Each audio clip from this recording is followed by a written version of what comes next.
விடுதலை சிறுத்தைகள் என்று நீங்கள் வைத்திருப்பது ஒரு அச்சத்தை ஏற்படுத்துகிறது.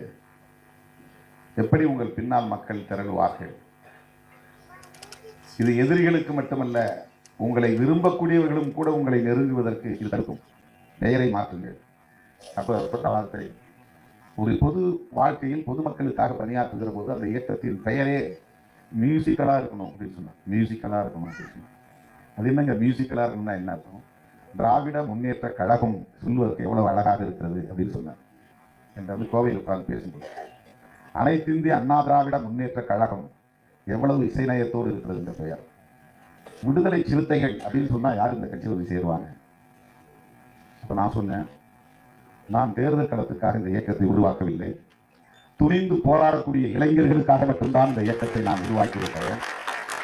ஒரு மாவட்டத்திற்கு 10 பேர் அரசியல்படுத்தப்பட்டால் போதும், அவர்கள் களத்திற்கு வந்தால் போதும் என்கிற எண்ணத்தில் தான் நான் இந்த பெயரையே சூட்டியிருக்கிறேன்.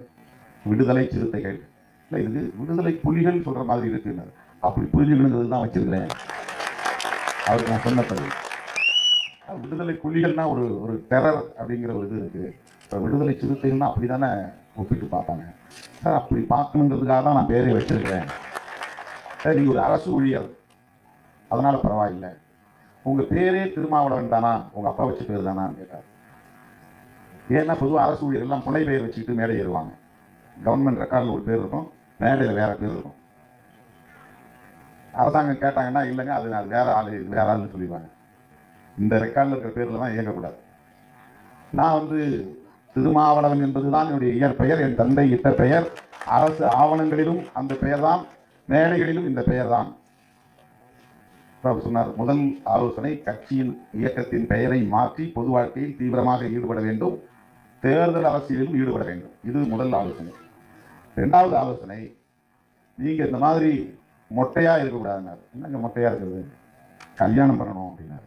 கல்யாணம் பண்ணலன்னா மொட்டைன்னு அர்த்தமான்னு கேட்டேன். ஆமா, யாரும் ஏற்றுக்க மாட்டாங்க, சமூகம் ஏற்றுக்காது. திருமணமாகி ஒரு குடும்ப தலைவனாக இருந்தாலும் பொதுமக்கள் மத்தியில் ஒரு ஏற்பிசை ஏற்படும்.